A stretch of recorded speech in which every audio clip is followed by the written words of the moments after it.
I'm a bad motherfucker. All right, so we have this is kind of breaking news. I know you're all going to be really surprised by this. This is really shocking, but it turns out that Joe Biden can't form a coherent sentence without knowing what the questions are. So former ESPN host says her Biden interview was entirely scripted by network execs. Every single question.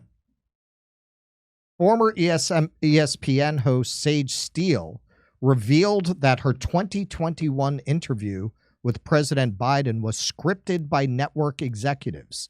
In an interview with Fox News Digital, Steele recalled the structured nature of the pre-taped interview, so much so that her ESPN bosses handed her a script to go off of. Many of the questions Steele asked Biden in the March 2021 interview pertained to sports leagues attempting to restore normalcy during the COVID pandemic and vaccine hesitancy among athletes and fans.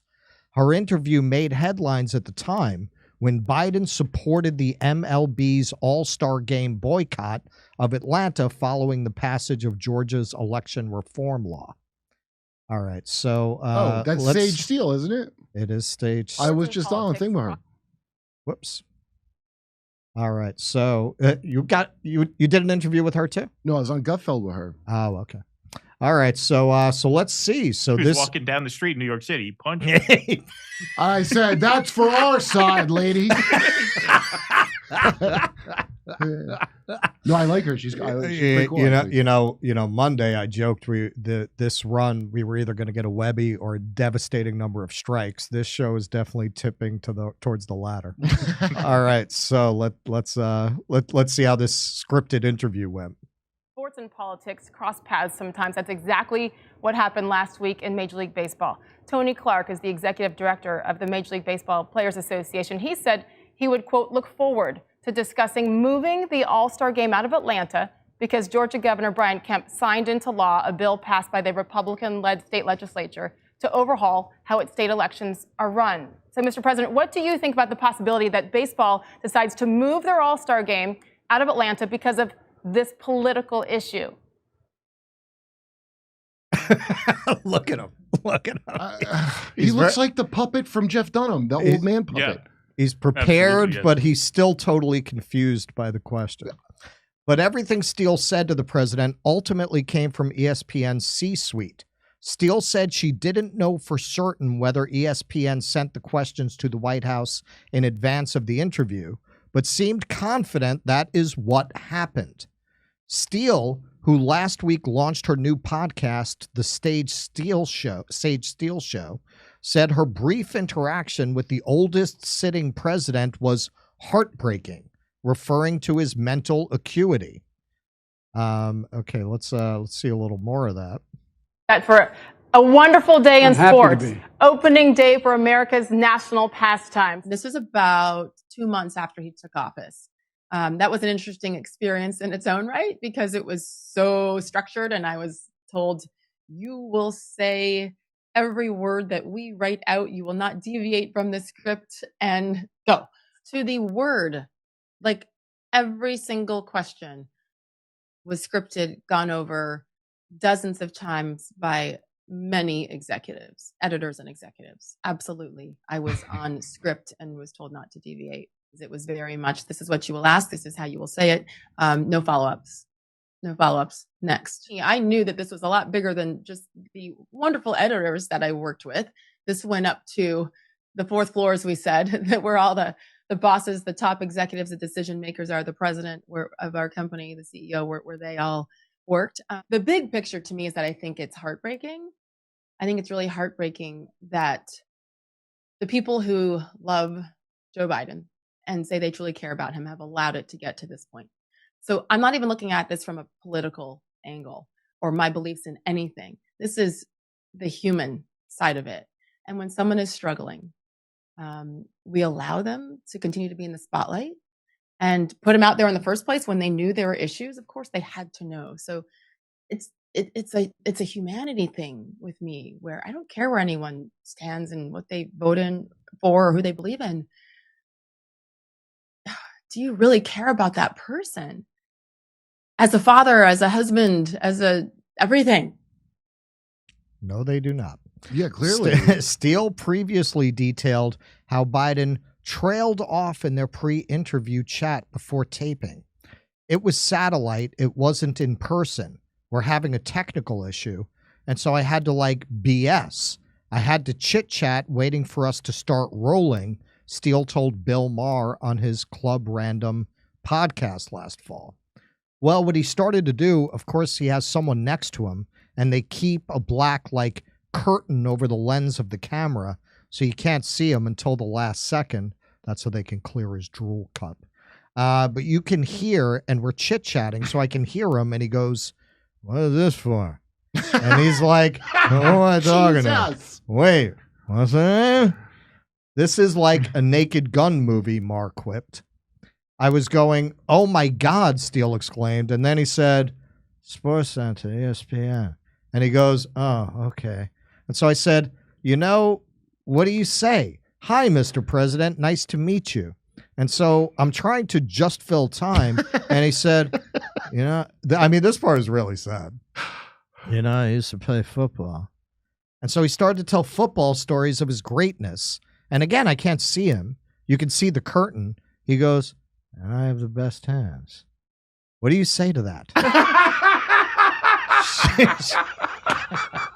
She later continued, and then I said, "Oh, so you were a receiver." And he started to explain it, and here's the saddest thing. His voice just trailed off. He said, "I was good."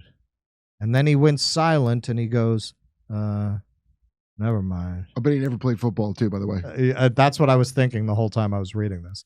Steele left ESPN last August after settling a lawsuit she had filed against the network, alleging it violated her free speech She rights. told me that story, dude. It's batshit. It's batshit. She has since joined Mars Club Random Studios, which produces her podcast. Okay, part of what's really scary about this and makes you wonder what kinds of drugs they're shooting him up with to get through the State of the Union. This is 2021 that this interview took place. Yeah, this is 3 years ago. Listen, all these drugs, cognitive decline doesn't get better over time.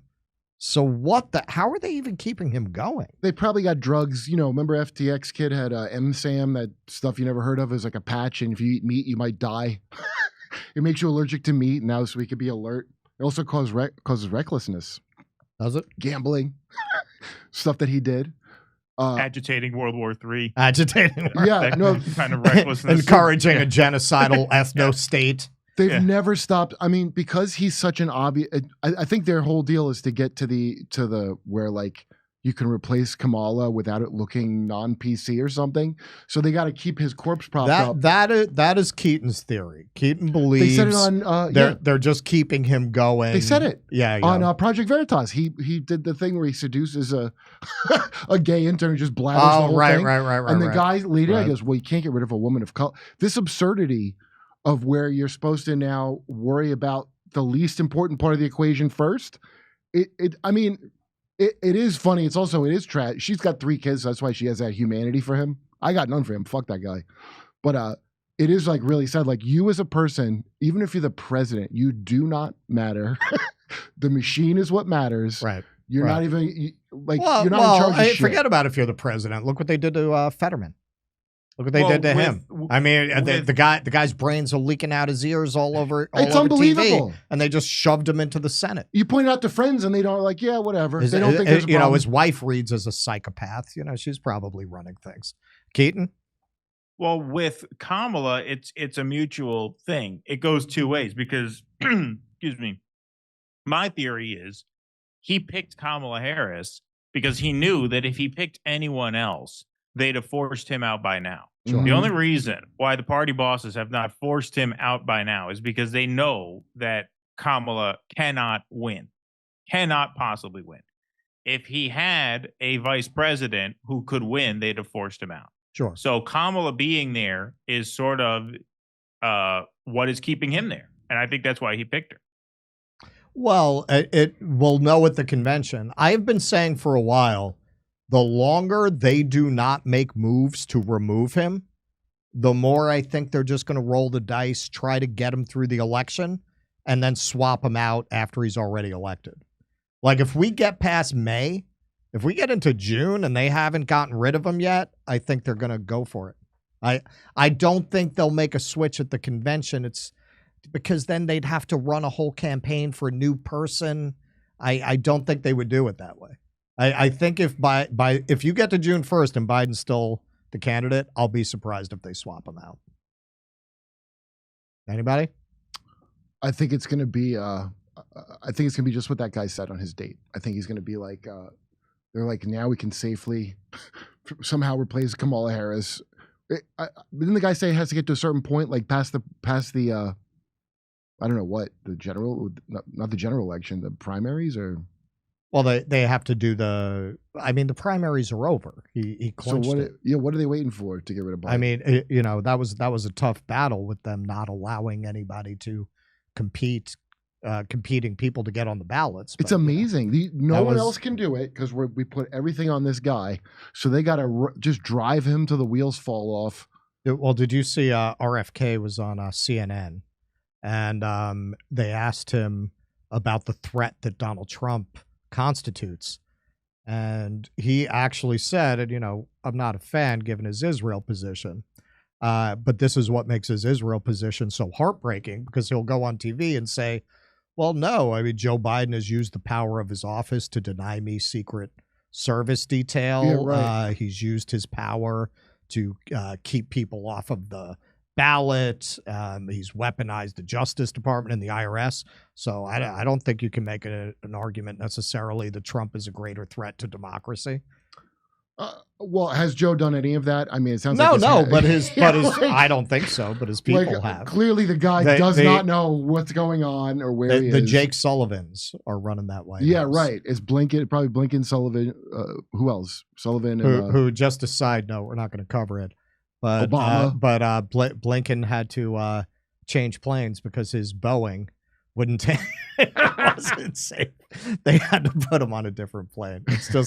It's everywhere. All right, Misha, to you. All right. We are actually going to go to Rumble, everybody. I just put the Rumble link in the YouTube chat, so click on that, and we'll see you in just a couple minutes. Okay. Isn't it swell? The memes make themselves. They found a rabbit hole, tunnels and all. There's Jews in the walls. Isn't it bliss? The rabbinical grace, soiling the mattresses. Well, let me tell you.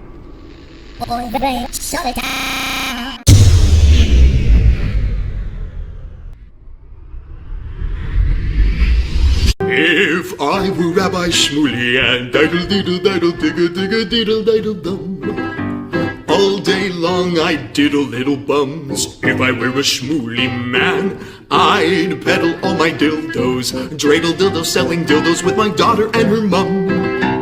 If I were a Jewish Shmuley man, I'd be digging with a dildo in my bum. I'd wear a grotesque nose and go grab some goyim right on the nipple with a pinch. A Shabbos lap dance brace for the youngest mensch.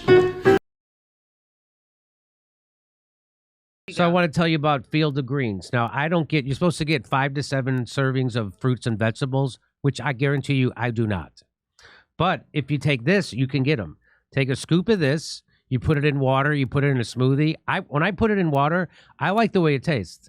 Now, I say it tastes like iced tea and fresh cut grass, but in the best way possible, fresh cut grass. Like, really does. Like, I even like the smell of it. It smells great. You can smell it right here. I It's love wafting. it. You can smell it. It's going through the room right now. So this is Field of Greens. And if you're not getting your servings of fruit and vegetables, this is a great way to get it. So this is real fruit and vegetables selected It's not chemicals or whatever. This is actual freeze dried, and you scoop it out just like this. Get a scoop of it, boom, you put it in, and I love the smell of it. Anyway, it's fantastic stuff. It's a great way to get your 5 to 7 servings of fruit and vegetables, which I do not get. But if you take this, you can get it. And when Misha was taking it, she said she had better energy from it. So isn't that fantastic? Now, I quit smoking pot, and it's really messed me up. So I can't tell you anything about how I feel about anything. But this is it's an organic fruit and vegetable. This was medically chosen to support heart and vital organ health. So there you go. Field of Greens. And I'm going to give you, I got a deal for you. You want 15% off your first order and free rush shipping? Visit fieldofgreens.com. Use promo code Jimmy. That's promo code Jimmy at fieldofgreens.com. Fieldofgreens.com. Promo code Jimmy. 15% off your first order plus free rush shipping. And if you want to get better energy through the day, they claim it helps you sleep better, gives you better hair, helps your digestion, feels better. I'm telling you, I don't get my fruits and vegetables. This is the way to get your fruits and vegetables. Field of Greens, real, organic superfood.